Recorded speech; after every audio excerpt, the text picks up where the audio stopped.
Relief camp ta ladibo singi waka thama chupna memorandum oina governor da pisin khrabasu tumin election ba thong yaning da ba utuna memorandum ki paukhum hangoina lakadoriba January 12 da governor tamna miam thomjilagani wafamasi chaliba tha sigi haukiba tangama da gi hauduna lamboi khongnang khong da chatharakiba IDP singi wakat mifam ga mari leinana lamboi khongnang khong da pangthokiba paumi sing unaba mada Cocomi gi convener Kurizam athobana phongdokibani paumi sing unaba da mahakna makhata na hai Relief camp ta ladiba singi awaba kaya yengduna makoibu masagi mayumda hanjinna ba haiduna thama chukna wakat mifam phamba ga loinina numit kangdana governor da memorandum pisinduna laki adumakpu IDP na pisiliba memorandum sing usina daba mawongda governor na ngasi fawba tumina leishili asigumba thawong asi yaning daba utpa madi IDP na memorandum da hangkiba wahang singi paukhum lakliba January 12 da Cocomi yaona IDP singa loinina governor da wahang singi paukhum lawba miyam changshinlagani haiduna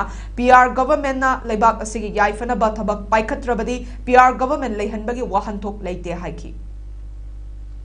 IDP chino sing masi si phobada koi masa masagi camp ta relief camp ta chap chaba clarity ma leitana chap chaba makoi si yumda numida subogi manungda soidana hanjalagani haibagi guarantee ma ta yaudana aduga kayam kuina relief camp ta leigadoino haibagi Hazaba Powa Piba Namdana IDP Singna Sumaina Lehenba Amadi Lainana Bagi Pibam Mamada Lerakpaya Bagi Pibam Mamada Werakliba Pibam Masina Paliba Lengak Amadi Marumaruena Governor Amadi Chief Secretary na Akoina Pisan Kiba Memorandum Kutra Muksi Hawena Maki Khongjang Naror Haina Khongjang Nadrabra Haiba Tasan Naroi Hana Tasan Nadrabra Haibagi Mawongda